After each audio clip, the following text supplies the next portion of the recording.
Hi, everyone. I'm Shaheen from the Content Mix, and I'm excited to be here with Avinash Srivastava, a product and content marketing specialist from global fintech enterprise SaaS company HighRadius. If you'd like to connect with Avinash after this, you can find him on LinkedIn. And yeah, just thanks for joining us, Avinash. Thank you. Thank you so much for having me, Shaheen. Yeah, so I'm really excited to talk to you and learn more about what you do. Could you just start off by just introducing yourself and telling us a bit about your background? Yeah, sure. So my name is Avinash. I work as team lead for product marketing at HighRadius Corporation, which is a global software as a service company. We are based out of Houston, but we have offices in Southeast Asia, India, where I'm based out of, and then we have three offices in Europe, in London, Frankfurt, and Amsterdam. I have been at HighRadius for 3 years now, and I started off with them in my final year of engineering. Then I went on to become a full-time employee. Like I started interning, then I became a full-time employee. I've been working more closely on the customer advocacy projects. So I work closely with a lot of our clients in across both the markets, North America and EMEA, sort of interview them, try to understand their stories, how are they working with our products, what is it that it helps them do. And I build thought leadership content out of them to be promoted in the forms of blogs, webinars, ebooks, everything and anything, most of which you would see on the HighRadius website. So I have been, like I said, here for 3 years. I started working with the EMEA clients a little over a year back, right? When I started, I was doing more work on the North America side. But yeah, it has been a great journey the whole time. And I'm very excited to be here today and talk a little bit more about it. Yeah, excellent. So you're based in India, which is where you're from, right? And Yes. And you're working with clients all around the world, but with some focus on European markets. Yeah. Right. Yes, exactly. Mm-hmm. Okay, excellent. And can you talk about kind of the aspects of your job that relate to content marketing? Yeah, sure. So like I said, I am a product marketer, but I was responsible for setting up and handling our global content marketing function all through 2020, right after COVID happened and we moved into the work from home atmosphere, right? It was the initial few months were tricky because it involved onboarding a lot of new people into the content marketing function, and then setting up that function right from the scratch in terms of how are we going to move to do more virtual events because field events were not in the picture anymore. And then what is our blog strategy? Because now it is, especially in the last year, there has been a lot of digital content being produced on the World Wide Web, right? So how are we going to write content that stands out in this domain? That was what I was tasked with in the beginning of 2020, and I worked to set up a team of 8 to 10 people actually who develop this content marketing function, help them set up a playbook on how to do content marketing, how to what is the entire process of creating content, what all should it involve, what are the best practices. And I wrapped that up by the end of the year. It was a year-long project that I worked on. And then I have moved into a more niche role right now, where I'm sort of focused on building the content itself for a very specific industry within our target group. So now, I have the high-level process set up, and I'm focusing more on setting that niche domain-focused content. So yes, I started off with supporting people in creating content. I then went on to creating content for myself. Then I went on to have other people develop content while working with me. And now I'm sort of back again, but with a different focus. So it has been a throughout journey with content itself for the whole time that I've been here. Yeah. Wow. It sounds like a big task to set up the whole content team, but also, and that you've worn a lot of different hats in the entire process. Right. Yeah. I was curious. I mean, did the company decide to put, because of COVID, basically more of an emphasis on digital content?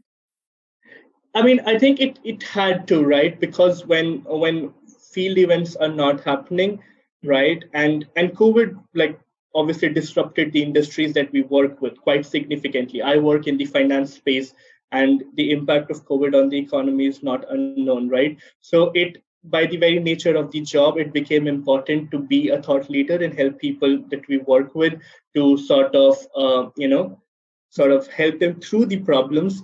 And the only way to do that was to produce more digital content, right? Because we were not getting more, as many one-on-one interactions or on-field interactions as we'd like. So we really had to double down and say, we need to do more stuff online, and then we need to experiment more with what we're doing online if we really wanted to stand out with like all the other things that are happening. So originally we used to do more ebooks and blogs and stuff, but then we also started doing more panel discussions, more interviews, more interactive conversations, right? So the nature of the content itself also changed. And I think, yes, the remote work and all the other impacts on the business, that had a lot of role to play on, this shift in how people are looking at content marketing. Mm-hmm.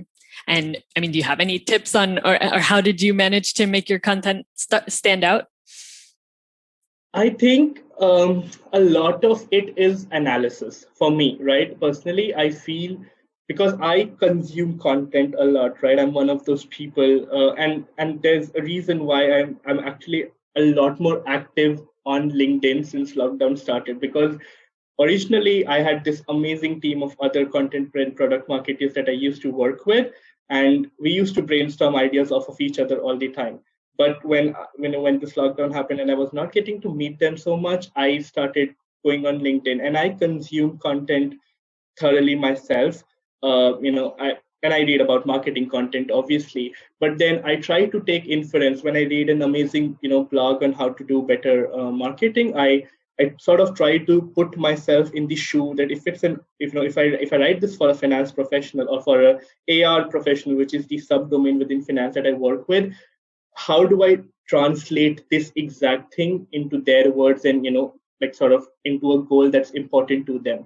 So that analysis, like just reading a piece and then in the background just thinking about how you can translate it into something that your audience would find useful, that's very important. I think relatability is the highest and the most important factor basically when you're creating any content, right? So I started thinking a little bit more about the tone in which we were talking. I told my team to write more in second person. I think that's really come to me a lot, right? That when you're writing you and yours, that just strikes a chord way more than we or the other person, the third person. So analysis, I think that's really where I feel that it really gave me the direction. Then you need to have execution, right? Once you have the analysis, you've identified the goals, you really need to like communicate that properly, especially when you're setting up a new team. You really need to tell people that, hey, this is what I am expecting. And then, hopefully they'll try to do the same thing. When they're writing something, they'll try to put themselves in the position of who they're writing it for. And, you have a conversation or two about it. And I think it does the job. We were working 12 hours a day when COVID first happened, right? Because we had to really understand how it's impacting the people that we work with, but more than that, we wanted to be cautious about not to use it in the wrong manner, not for it to impact our messaging in a wrong manner. So it was a tough job at the very beginning, but then over a period of time it got simplified, and now we're just looking at the next steps on how we can improve further. Mm-hmm. And so you've been responsible for global content marketing, creating content for North America and also for EMEA. How would you like compare and contrast the two regions? What's your approach been in the different regions? Right. So that's a great question. And I think everybody who is working in these two industries might have a different response, right, based on how it has been for them. Like I said, I started working in North America earlier, way before then I started working in EMEA. So, I'm just going to answer with what I have observed, right? For me, I think, and this is actually before even going into content marketing, just from a marketing perspective, the most important thing is the familiarity, or how well you are established within a particular region as a company, right? If both the markets know you the same way and to the same extent, that's great. But if you are more popular in North America, like more people know you, or more of your client base is in North America, then you really want to, have that in mind, because then people in North America are more likely to be able to follow you when you say something. Versus if you're, if in EMEA, for instance, they don't know you that much, right? Then you want to take the time to build a relationship. You want to take the time to build your credibility. You want to change your tone and your message, right? According to how much they know you. So I think that level of familiarity is the most important factor.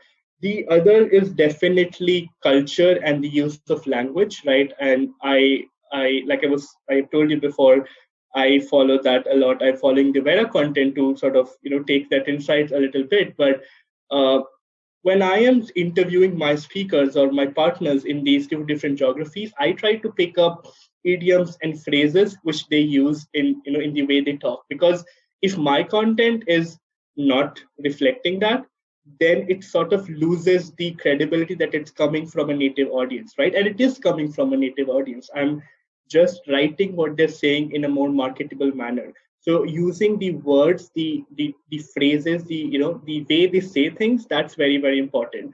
Grammar, obviously, right? I mean, the S and Z conversation that really happens in my like team meetings a lot, right? Where I'm just reviewing something, I'm like, no, just like this is it's because the words are not used in the right way, the spellings are not right. So you have to sort of look into that. But the biggest difference comes from, in addition to obviously the content, it comes from the behavior of the people who are consuming the content, right? And that is something you need to spend some time figuring out, right? For example, and I think it will tie back to a lot of those things, the level of familiarity that I talked about. But like, do they prefer getting a direct offer in their inbox, or do they prefer maybe going through a journey before you start sending them something on their email, right? So if you have a competition relatively known that is operating in both of these geographies, how is their messaging sort of different for these two reasons? Because I think content creation is a job that requires continuous learning, right? You can't say that I got 100% of it. So for that, you need to have these things. You need to constantly experiment with these things and learn about these things and understand that behavior. Only then your content will create the value that it's supposed to create. Otherwise, it would be a great piece. People will not act on it. Mm-hmm. Yeah, absolutely. It's a good point. Could you tell us a little bit more about the for those who don't know what HighRadius does, and also who your target audience is? Right. So HighRadius, like I said, is a fintech software as a service company. We have two lines of business. We work with the finance professionals, but we have two lines of business in a sub-process within finance, which is order to cash.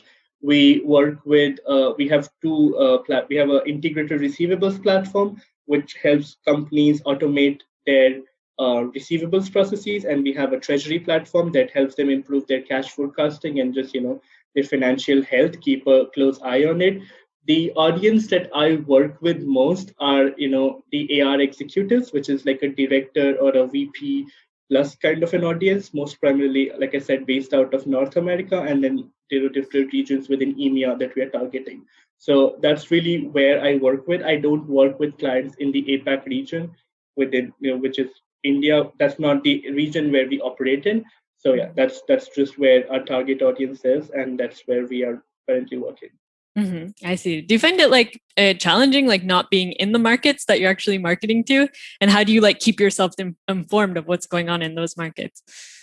I do. No, I think that's very, very common, right? I mean, it's very easy to happen because a lot of times there are things that the Indian system has a different way of writing, right? And there are words off the top of my head. I'm not sure if a lot of the people who are listening into this would follow. Indians have this grievance redressal mechanism, which is just not a common term outside of India, right? And a lot of time when you're writing and you're really being creative, you forget that you're writing for another person, and you take out your best word and you write that, and then you see when you proofread or you receive feedback from somebody in that region, they're like, okay, I don't follow what this is. So it is obviously difficult, and I think the only way to sort of solve that is really talk to more people within that geography, right? Which is why I prefer doing as many internal and external interviews as I possibly can before I even put pen to paper, even if it's just to write a blog piece, right? And then I try to get it reviewed at least with my marketing team there and tell them that, hey, is this resonating? Because this is what I'm trying to say. If this is not coming out, then we need to fix this. Very recently, I've started doing this. I started watching movies in these two different geographies, especially. And I mean, obviously, everybody watches a more of Hollywood movies, but I've started watching a lot of British movies, and sort of seeing how the way people talk in there is different, and that helps a lot. I'd like to, very recent example, Emma Thompson did this video where she was talking about how the British English is different, and how if you say something differently it can be taken into something differently. I think in my social life as well, I've started reaching out into that space and figure out, okay, how are people talking in that in that language, and then constantly use that when I'm trying to write. And I share that with my team as well, because right, it's not me who's writing for HighRadius. It's like a couple of people who are doing the same job. So every time I come across something which I feel, oh, this is a good good bit of information, I pass that along. So you set that tone, you set those processes. Yes. Mm-hmm. Very cool. Yeah, that makes a lot of sense. So I wanted to go back to your personal story, just about how did you get into marketing in the first place? Oh, that is amazing. So funnily, I mean, I am a mechanical engineering graduate. I was a science tech student all through my academic life, and I thought that's where I'm going to be making my career. And I was doing it. I was doing a good job at it, but I just didn't feel that I was great at it, and I really wanted to be great at what I ended up doing. And that's when HighRadius presented itself as an opportunity. I went there and I said that I want to apply for marketing, and obviously I had no background. So then then it came into, okay, why does it make sense? So I think for me it made sense because marketing primarily is about two things. It's listening stories and telling stories, right? And I feel I'm good at both of them. I define myself, if people ask you, how do you define yourself in a word? I say I'm a people's person. I love talking to people. I love, interviewing people. And if you're not doing listening or telling right, I don't think you can do marketing right. Because if you're not listening, your stories would not be credible. And if you're not telling them right, then obviously people would not be able to follow them, right? So that's just what was my understanding, and I went with this understanding, and I said that I can listen the story right, I can tell the story right. I think I can write better than I think a lot of people. So and if I'm given an opportunity, I would really want to learn all the technical sides of it, because like I said, content marketing is not just content creation. There's performance tracking involved in it, right? So I said that, if I'm given an opportunity, I would learn that part of the job. And I know some part of it, I learned some other part of it, and I think it would work out. It did. I got in. I've been doing it for 3 years. It changes every 6 months. I'm doing something new, something different, which is very, very exciting. I've learned a lot of things which I did not know back then, right? So yeah, that all worked out well. Yeah. And do you think your background in engineering has helped you in your marketing career? It does, right? It does. I think again, and this is again my personal understanding, but when you are a tech person or when you're an engineering person, you are expected to have a very logical understanding of everything, right? Because they don't expect you to write; they expect you to solve problems, right? That's the way the curriculum is designed. And I think marketers also are not, even content marketers, right? We are not writing. We are solving a problem. We identify a problem with our target audience.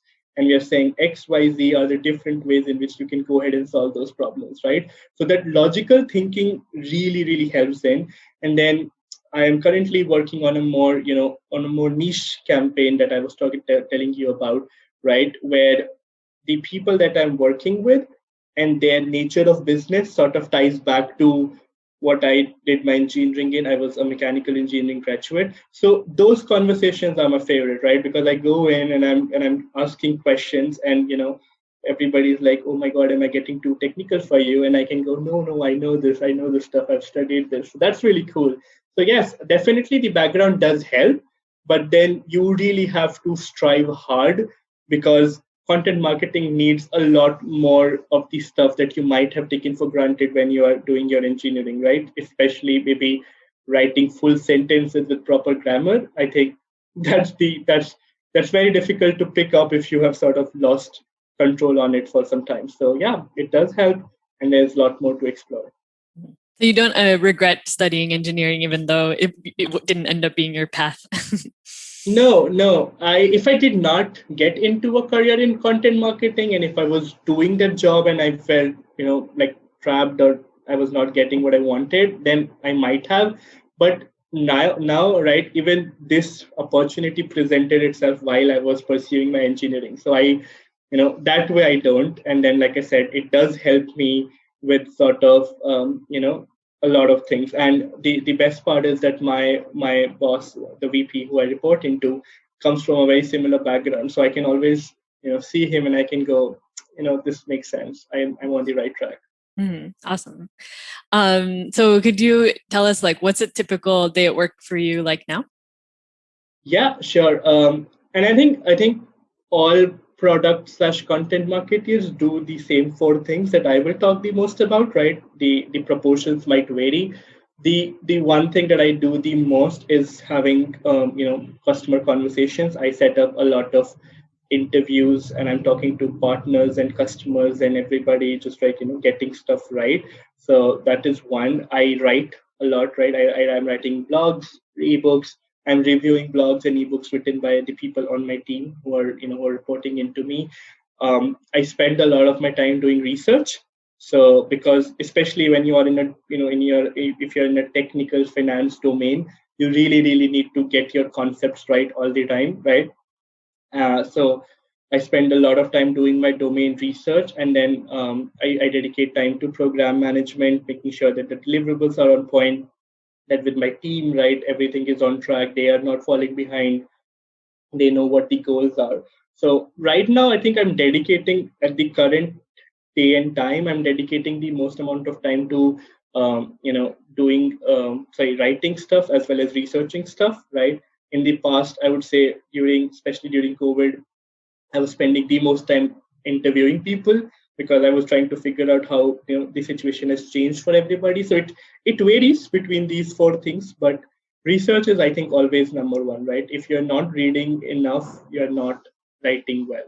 Is my philosophy. Yeah, absolutely. And so, what's your favorite part of your job?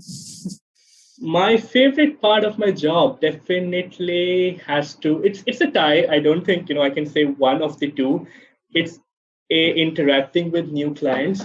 So I'm talking to a lot of these customers, and I'm talking to a lot of people, right, within the marketing network as well. Why just my customers, including this conversation with you, and I'm getting to do it because we have a common thing to talk about, which is marketing. So I absolutely love talking to new people.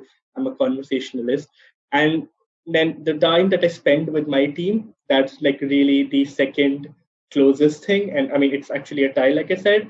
It's a very new team. They're very young people. They're right out of college, and I mean, I'm not that older. I'm making it sound like I'm ages apart, but I'm not.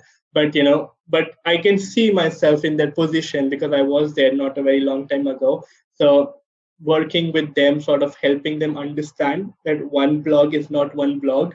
It's a piece of document that puts HighRadius out there in front of you don't know how many people, depending on its reach, helping them see the larger picture and helping them get inspired enough to create stories of their own. So, I spend a lot of time one-on-one with my team, sort of having these conversations. And I think both those things is the favorite part of my job. And I think talking is at the base of it. So probably, yeah, having conversations. Yeah. So speaking of that, like, what tips or advice would you have for someone who's just thinking of entering a career in content marketing? Tips and advice. I think first things first, there are things that I would like people to know if they are considering a content marketing career. And I say this with, a lot of respect. I don't mean to, I don't in any way, I don't mean to say that, this is wrong. But the first thing that I want people to know is content marketing is a tough job. And I'm saying this because I know a lot of people personally that I've spoken to who are like, it's writing. And I mean, I can write well, I can do, I write, and I was there, like I said, right? I went in and I said, I write well, so I think I'm a good fit. But it's not. Content marketing is not content creation, right? You have to think about user experiences. You have to think about design and how that complements your content. You have to think about performance tracking. How is a blog performing? How is an ebook performing? So know that there is a lot more to it than just content creation, and know that it's a tough job. Ideas don't always come to you, and that's fine. Creative block is a very, very real thing, right? People just cannot think of new things to say, and that's completely okay, right? As long as you're willing to sort of work towards it and say that, I'm going to speak with 10 more people if I need to come up with a good new good idea, right? You do that. Then I think the other thing I would say is find your niche, especially if you are in the very early stages of your career, because I think content is diversified, right? You write something, that's content. You make a video, that's content. You design an infographic, that's also content. And it's very rare for the same person to be brilliant at all of those three things. There are people, I know personally, people who are great at all of those things, but it's rare, right? If you know that you are great at one of these, and that's your niche, sure, pursue it and make sure that you are the best person for the job. And then don't take the other two for granted. Make sure that you have a good working knowledge of the other two, right? Because content, like written content, doesn't go without design. If I'm writing an ebook where like there's tons and tons of text and then one picture just comes at the bottom of it, it's not good experience, right? And experience is what we're trying to build, right? So make sure that you have a good working knowledge of the other aspects, but you have a niche that you really can say, oh, this is what I'm the best at, and this is why I'm a content marketer. I think that's very important. Mm-hmm. Yeah, absolutely. Very good tips. So I wanted to switch gears a little bit, ask you about any tips you have from working from home and any habits maybe you have that you'd attribute to your success.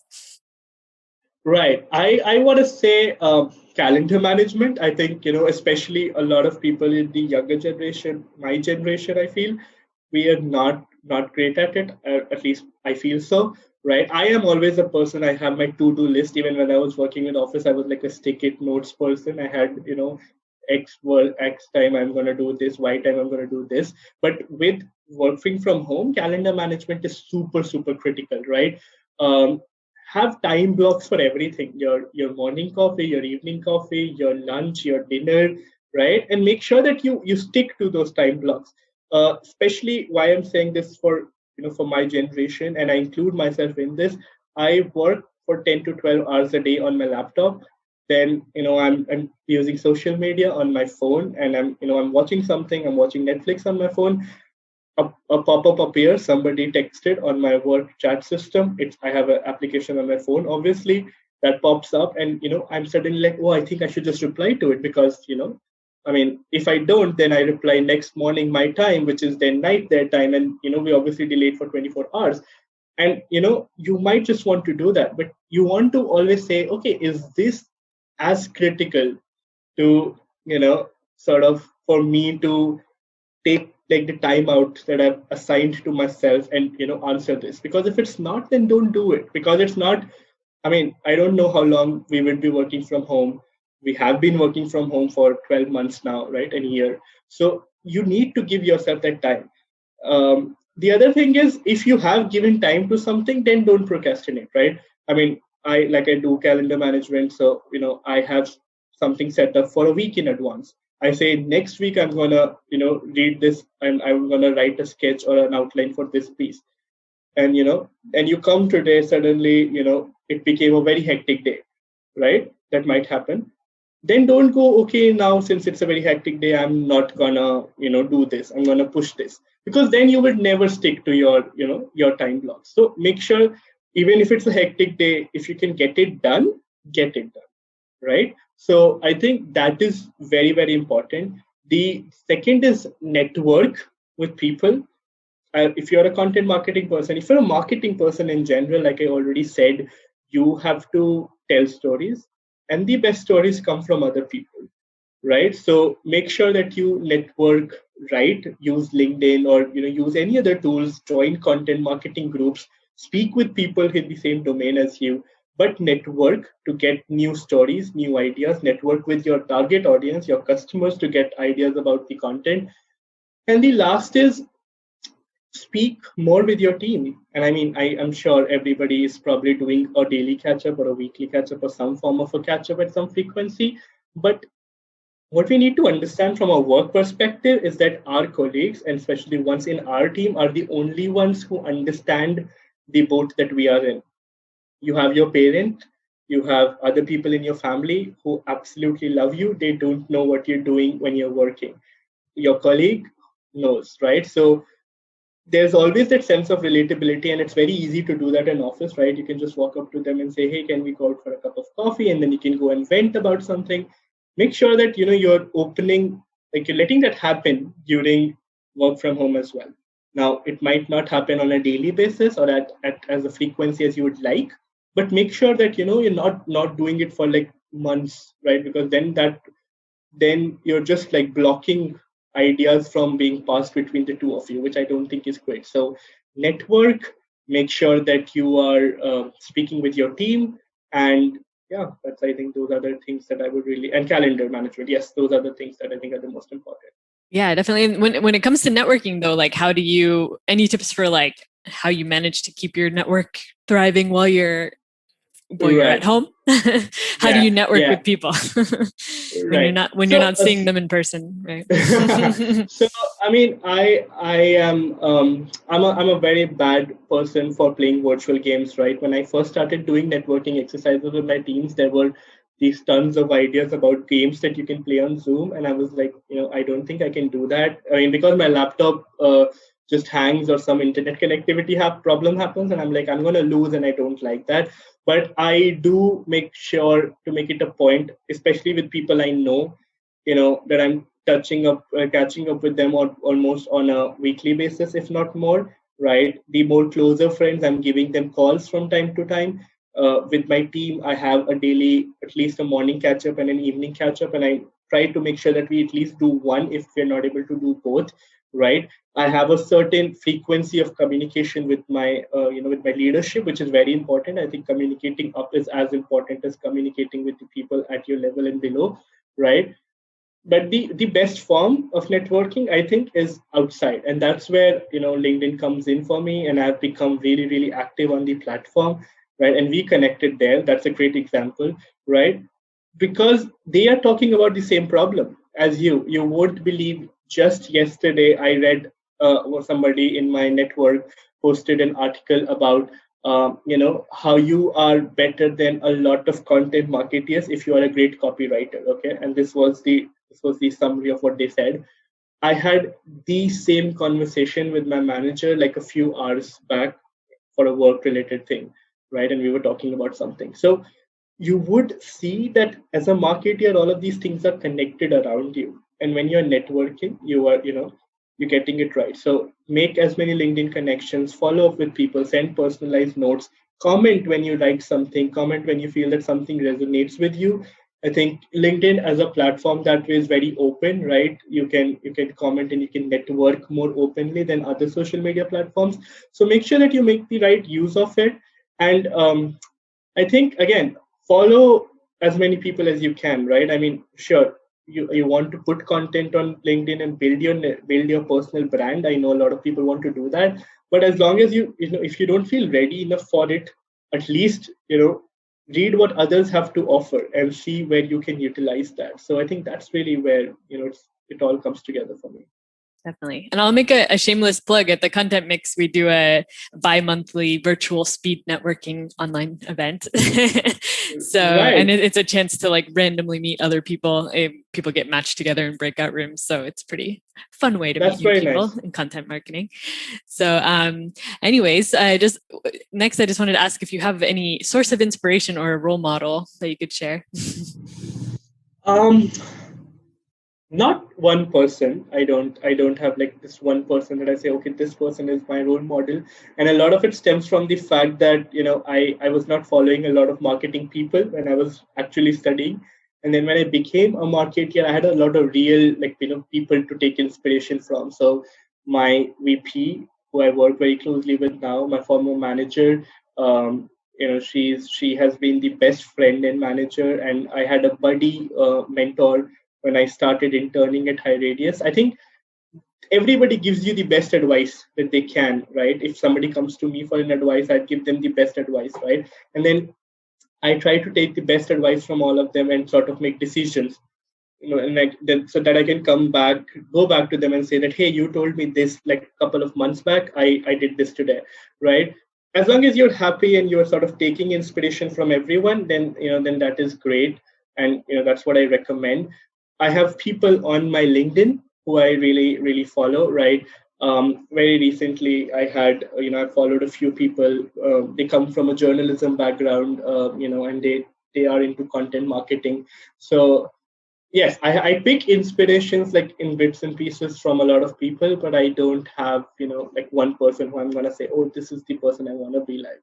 Mm-hmm. Okay, makes sense. And then, do you have any like recommendations for resources for marketers, whether it's like an app, a tool, platform, book, or Right. any resources for keeping up to date on trends and things? Yeah. Right. Sure. It might sound like I'm endorsing LinkedIn, but I'm not. But you definitely want to check out a lot of content marketers. I was not even aware of the wide pool of knowledge that's available on the platform, and it's available for free, right? People are just putting it up on their feeds, and all you have to do is read and consume it. So make sure that you are making the right use of that, and then there's LinkedIn Learning, which is then an infinite pool of learning of itself. So please, like, that's my step one, like, do that. The other is, I think HubSpot is a great tool, and I know we use it at HighRadius, but I'm not very involved in that side. But I I have actively done courses on HubSpot Academy. I think it's a great learning platform. They really take things from the scratch and deep dive into it as much as it's needed. So that's a great platform to do some learning. In terms of books, I want to be honest, I don't read a lot of marketing books. And I know I said before that you have to read. I don't read a lot of marketing books because I am a fiction, like I like reading fiction more when I'm reading. But I do read a lot of ebooks on marketing, and get those mostly online, right? Very recently, I read this book on how to come up or build a messaging strategy by Emma Stratton, somebody I built a connection with on LinkedIn. And then there's Richard King, who from Product Marketing Alliance, who published this book on product marketing OKRs, objectives and key responsibilities. And that was a great piece. I actually even circulated it within my team. I was like, this is great. If you ever feel confused about what you want to do or what you are here to do, just this is a great piece to go back to. So again, I found these people on LinkedIn. The content is available on LinkedIn to download and access for free.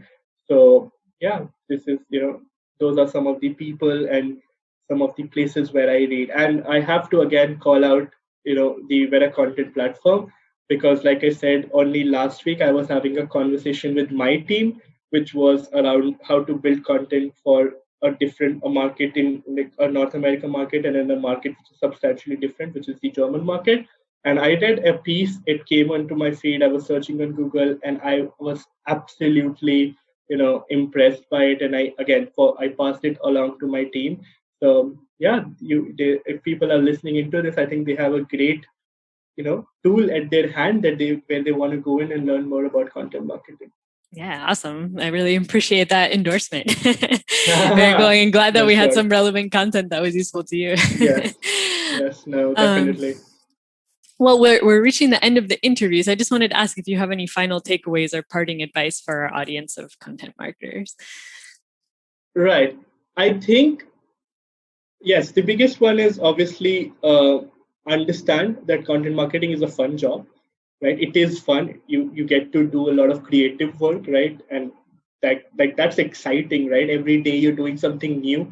So make sure that you know that it's a fun job, and when it's not feeling like fun, maybe it's time that you stop and you say, okay, why is this not fun anymore?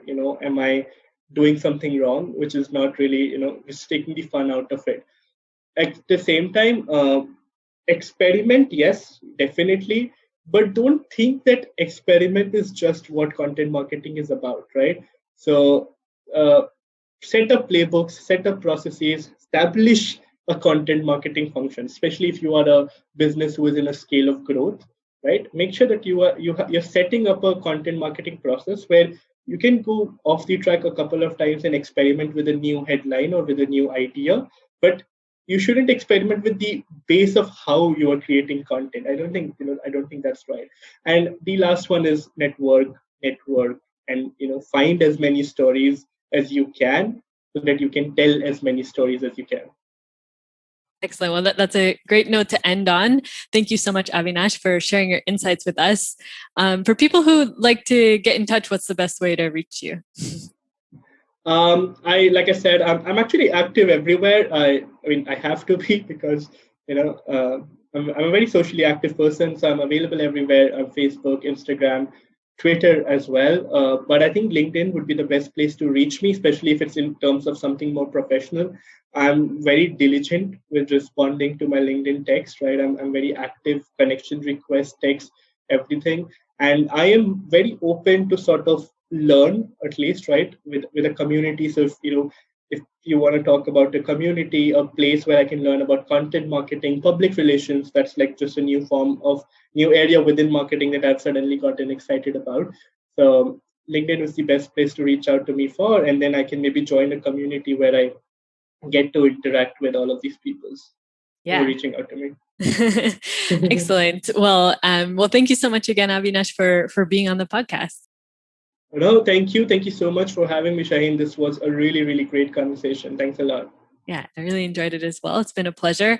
And thanks to everyone else for listening in. For more perspectives on content marketing, check out veracontent.com/mix and keep tuning into the podcast for more interviews with content experts. See you next time. Bye-bye.